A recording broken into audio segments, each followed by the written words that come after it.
Relation between V F and lambda, यानी velocity, frequency और wavelength, तीनों के बीच क्या रिलेशन है, क्या रिश्ता है, ये देखेंगे। तो हम पहले से ये बात जानते हैं कि velocity is equal to frequency into wavelength होता है। यानी वेग को पता करना है तो आपको फ्रीक्वेंसी और वेवलेंथ रहेगा, तभी आपको वेग पता चलेगा। और फ्रीक्वेंसी के लिए वेलोसिटी बटा लेमडा, और lambda is equal to velocity बटा फ्रीक्वेंसी। मतलब तीनों एक दूसरे से जुड़ा हुआ है। वेलोसिटी पता करना है तो फ्रीक्वेंसी वेवलेंथ का जरूरत पड़ेगा, फ्रीक्वेंसी पता करना है तो वेलोसिटी लेमडा का जरूरत पड़ेगा, और लेमडा पता करना है तो वेलोसिटी फ्रीक्वेंसी को पता करना पड़ेगा, तभी पता चलेगा। Where v is equal to velocity, f is equal to frequency और lambda is equal to wavelength. तीनों एक दूसरे से जुड़े हुए हैं, ठीक है।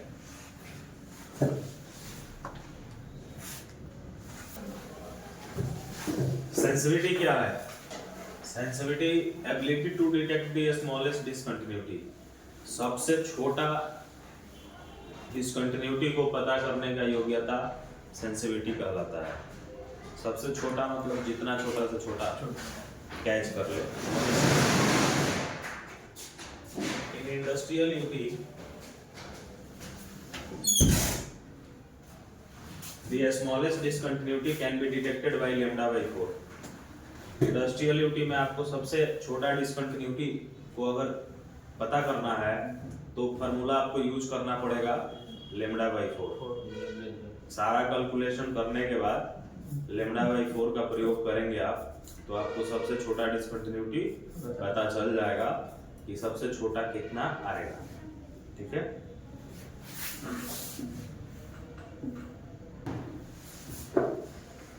तो एक एग्जांपल हम लिए हैं स्मॉलेस्ट डिसकंटिन्यूटी कैसे पता किया जाता है उसके लिए। तो हमारा मटेरियल जो है स्टील हम प्रयोग कर रहे हैं, VLST मतलब लॉन्जिट्यूडनल वेलोसिटी ऑफ स्टील, ठीक है। Longitudinal velocity of steel 5920 metre पर सेकेंड होता है। फ्रीक्वेंसी हम लिए हैं 1 मेगाहर्ट्ज, और हमको निकालना क्या पड़ेगा लेमडा 1, क्योंकि स्मॉलेस्ट डिसकंटिन्यूटी के लिए फॉर्मूला है लेमडा बाई 4। तो लेमडा का जैसा हमने अभी थोड़े दिन पहले देखा कि लेमडा इक्वल टू होता है v बाई एफ। तो v का मान 5920 है, f का मान 1 मेगाहर्ट्ज है। अभी क्या करना है, मीटर सेकंड में है, लेमडा का यूनिट होता है mm। लेमडा का यूनिट क्या होता है, तो इसको हमको mm में कन्वर्ट करना होगा। तो 5920 को mm में कन्वर्ट जब किया जाएगा तो इसके नीचे बट्टा में 1000 आएगा, उसको ऊपर किया गया है, ठीक है। और 1 मेगाहर्ट्ज इज इक्वल टू होता है 10 टू पावर 6। तो इसको हम क्या किए हैं 10 to power 3 into 10 to power 3 लिखे हैं, ताकि इसलिए इसको हम एक दूसरे से कटा सकें। तो 10 टू पावर 3 का मतलब होता है 1000। इससे ये कट गया, इससे ये कटेगा तो वैल्यू आएगा आपका 5.92 mm। अब स्मॉलेस्ट डिसकंटिन्यूटी का फार्मूला है लेमडा बाई 4। तो लेमडा का मान 5.92 और 4 से भाग देंगे तो हमारा स्मॉलेस्ट डिसकंटिन्यूटी आएगा 8.48 mm।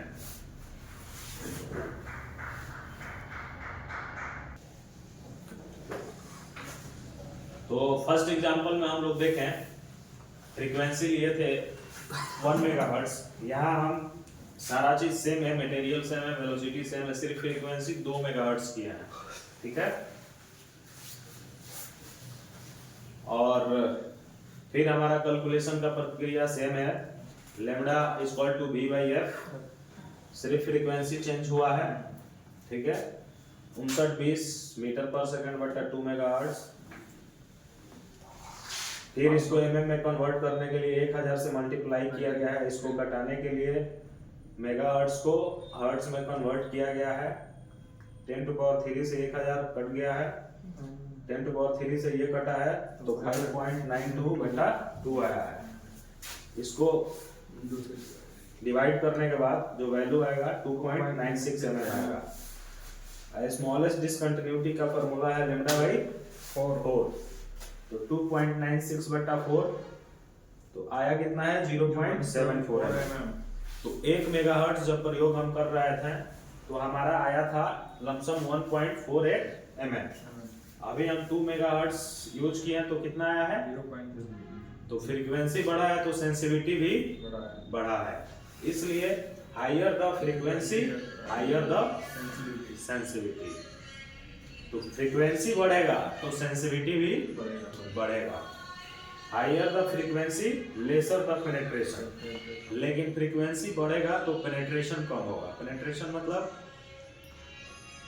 ज्यादा थिकनेस तक साउंड ट्रेवल नहीं कर पाएगा, ठीक है, पेनिट्रेशन कम हो जाएगा।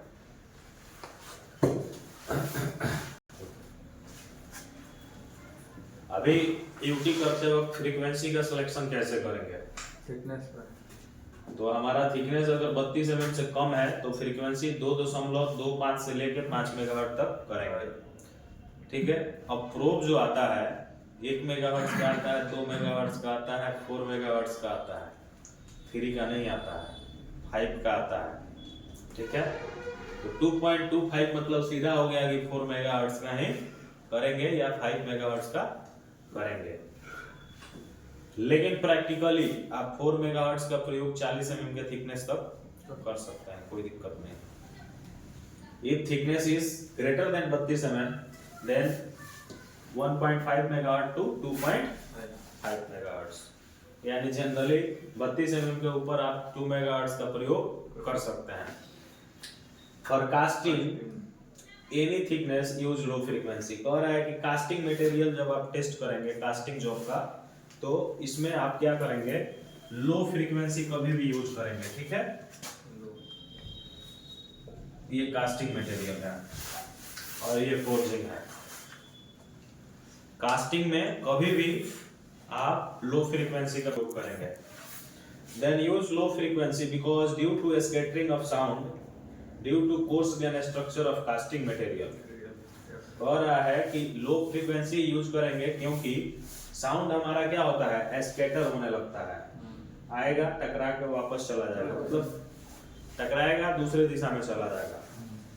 Due to coarse grain structure, क्योंकि कास्टिंग का जो स्ट्रक्चर होता है कोर्स ग्रेन होता है, मटेरियल जो होता है फोर्जिंग जैसा स्ट्रक्चर इसका नहीं होता है, इसका फाइन स्ट्रक्चर है, इसका कोर्स स्ट्रक्चर है, इसलिए इसमें फ्रीक्वेंसी 1 मेगाहर्ट्ज से 1.5 मेगाहर्ट्ज का प्रयोग करेंगे। तो इसमें हमेशा कास्टिंग जॉब के लिए लो फ्रीक्वेंसी का प्रयोग होगा, क्योंकि कास्टिंग में अगर हाई फ्रीक्वेंसी यूज करेंगे तो सारा साउंड स्कैटर हो जाएगा, क्योंकि हाई होगा तो तेजी से जाएगा तो टकरा के फिर दूसरे दिशा में चला जाएगा। लो फ्रीक्वेंसी होगा तो स्लोली जाएगा और आराम से मटेरियल के अंदर ट्रेवल कर सकता है, इसलिए कास्टिंग मटेरियल के लिए हमेशा लो फ्रीक्वेंसी यूज करना है।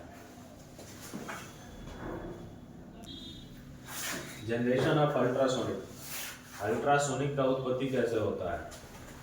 Ultrasonic generated by piezo electric effect. Ultrasonic का उत्पत्ति पीजो विद्युत प्रभाव के कारण होता है। पीजो इलेक्ट्रिक इफेक्ट क्या है?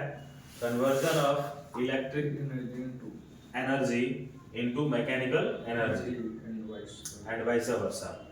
मतलब आपका विद्युतीय ऊर्जा से अभियांत्रिक ऊर्जा में मैकेनिकल एनर्जी में कन्वर्ट होता है और फिर इसी चीज को रिपीट करता है, ठीक है।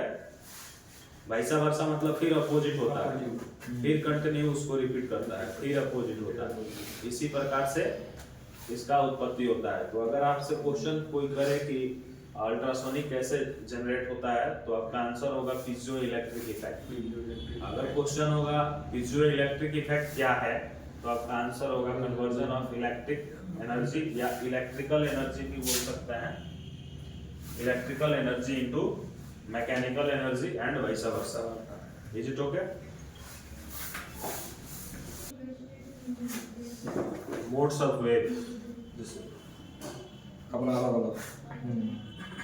यानी जो तरंग है उसका कितना प्रकार होता है, मोड्स होता है, कैसे कैसे ट्रेवल करता है।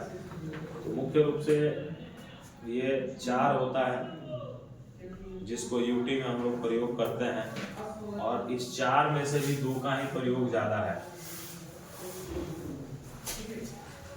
1 और 2, लॉन्जिट्यूडनल और कंप्रेसिव वेव, ट्रांसवर्स और शियर वेव, लेकिन होता 4 है। लॉन्जिट्यूडनल और कंप्रेसिव वेव, यानी लॉन्जिट्यूडनल का मतलब क्या होता है, लंबा, स्ट्रेट, ठीक है। ट्रांसवर्स या शियर, ट्रांसवर्स मतलब जो परपेंडिकुलर ट्रेवल करे। सरफेस और रिलीफ वेव, सरफेस से सीधा मतलब है सतह, ऐसा तरंग जो सतह पे ट्रेवल करे। प्लेट और लैंड वेव, इसका अभी तक डिफिनिट नहीं कर पाया गया है कि ये ट्रेवल कैसे करता है, ठीक है। फिर हम फर्स्ट से शुरू करते हैं।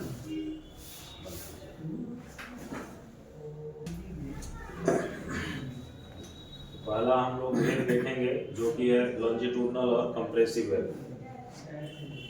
इसमें इस तस्वीर के माध्यम से समझाया गया है कि डायरेक्शन ऑफ वेव मोशन, तरंग की गति जो है इस दिशा में है, और ये छोटा छोटा जो बना हुआ ये पार्टिकल है, तो इसमें जिस दिशा में वेव मोशन है उसी दिशा में पार्टिकल मोशन भी है।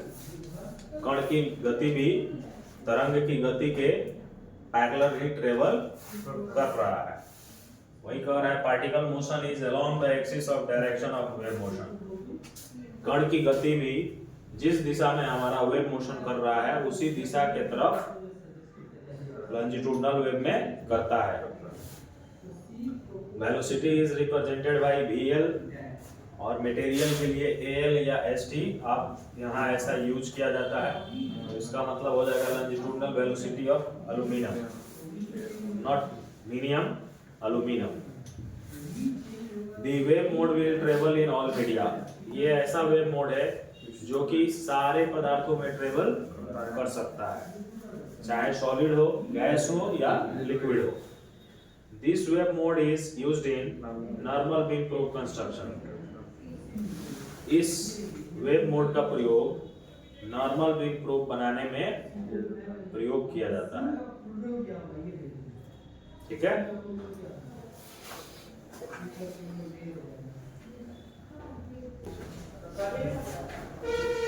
दूसरा मोड्स ऑफ वेव है ट्रांसवर्स और शियर वेव। इसमें डायरेक्शन ऑफ वेव इसके ठीक परपेंडिकुलर या ट्रांसवर्स में आपको ट्रेवल करता है इसका पार्टिकल मोशन।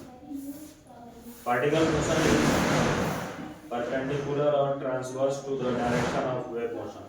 कह रहा है जो कण का गति है वो जिस दिशा में तरंग का गति होता है उसके ठीक अपोजिट ट्रेवल करता है, यानी परपेंडिकुलर या ट्रांसवर्स में ट्रेवल करता है। Velocity is represented by VT। Velocity को इसमें VT द्वारा इंडिकेट किया जाता है। VT ST मतलब हो जाएगा transverse velocity of ST। VT अगर आपको निकालना है तो 0.5 into VL कर दीजिएगा तो निकल जाएगा। This wave mode will travel only in solid। यह जो वेव मोड है ये सिर्फ सॉलिड में, ठोस पदार्थ में ट्रेवल करता है। This wave mode is used in angle beam probe construction, और इस वेव मोड का प्रयोग एंगल बीम प्रोब बनाने में प्रयोग में लिया जाता है। तो पहला हमारा था उससे नॉर्मल बीम प्रोब बनता है, दूसरा से हमारा एंगल बीम प्रोब बनता है, और हमारा मुख्य रूप से 2 ही प्रोब यूज होता है, normal beam probe, angle beam probe. और नॉर्मल बीम प्रोब में एक और प्रोब आता है जिसमें डुअल क्रिस्टल होता है जिसको टीयर प्रोब बोलते हैं, ठीक है। नॉर्मल बीम प्रोब में सिंगल क्रिस्टल होता है, टीयर प्रोब में डुअल क्रिस्टल होता है। ये प्रैक्टिकल जब होगा तब उसमें हम लोग देखेंगे।